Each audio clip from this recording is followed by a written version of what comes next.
काढले बाई भारी इथून निघले. काय नाही करीत वरून बघ ते बघ दिसतोय का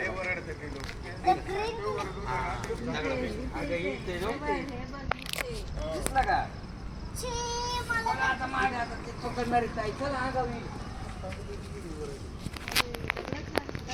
दगड ते खाली घुसलंय बघ दगड मोकळा आता जे केलंय बॅग सेट केली आहे मित्रांनो. विषारी साप आणि ना सीझनच आहे ह्या सापाचा ॲक्च्युली, त्यामुळे हा साप कॉमन आहे दिसणं. विषारी आहे पण कधी असं स्वतःहून साप चावत नाही. खूप सारे साप आपल्या अवतीभोवती असतात पण ते कधीतरीच आपला पाय वगैरे पडला तर चावतात.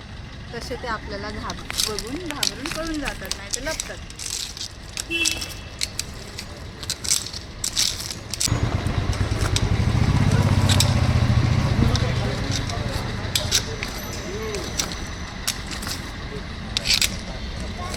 हे बघा इथे बसलाय. पूर्णपणे काळे काळे धब्बे आहेत अंगावर, पूर्ण नंतर दिसतील. बघा त्या दगडात पाठीमागे खाली लागण्याचा प्रयत्न करतोय. आता विषारी आहे, मला जर चावायचं असतं तर माझ्या अंगावर लगेच धावला असता. तो प्रयत्न करतोय त्याचा जीव वाचवण्याचा. छोटा आहे, छोटे सापच जास्त ॲग्रेसिव्ह असतात.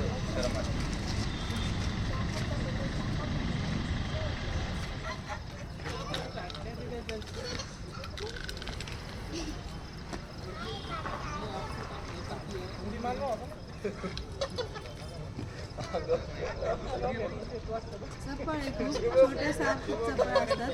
मी मुद्दामच त्याला हात नाही लावत आहे. स्टिकच्या सहाय्यानेच आपण पॅक करूयात. इथे गरज नाही वाटत हात लावायची. अर्ध्यातपणे आपण त्याला असं उचलून बॅगेकडे नेऊयात.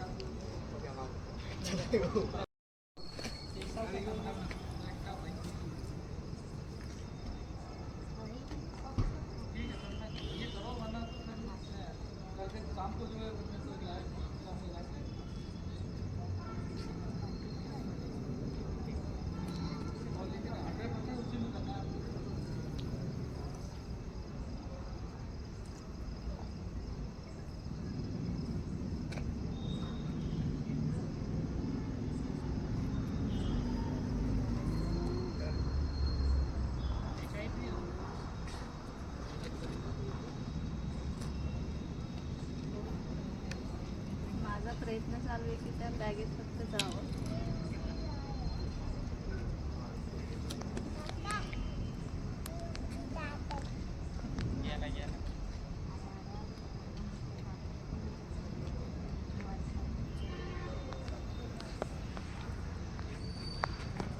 इथेच थांबायचं म्हणतोय काय हॉस्पिटलमध्ये? तुमच्या हॉस्पिटलमध्ये खूपच साप येतात हा.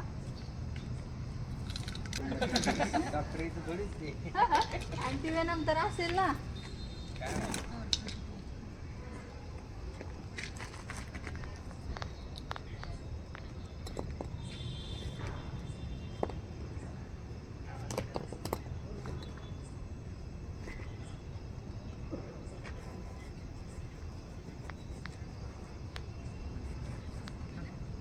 घोणस आहे बरं का, एकदम विषारी साप. आजगराचं पिल्लू नका समजू याला. करड, परूड, घोणस, आग्याफूट, रसल वायपर अशी वेगवेगळी नावं. घोणस घोणस माहितीये का? घोणस माहितीये ना? हा साप चावल्यावर दोरी वगैरे बांधत नाही बरं का. त्यांनी हाताने ब्लेड कापून असं ब्लेड वगैरे पण नाही कापायचं. डॉक्टरांनी त्यांना केलं. हो, कारण हा साप जो आहे ना, हा साप चावला की पूर्ण आपल्या रक्ताच्या अशा गुठळ्या बनवण्याचं काम करतो. जर आपण बांधूया त्या ठिकाणी, समजा हाताला चावलं, इथं जर वर बांधलं दोरीनं, जर रक्तप्रवाह वर नाही गेला, त्याच्याच ठिकाणी राहिला, तर ते सगळं रक्त गोठून तो पार्ट निकामी होऊ शकतो, कट करावा लागू शकतो. म्हणून बांधायचं.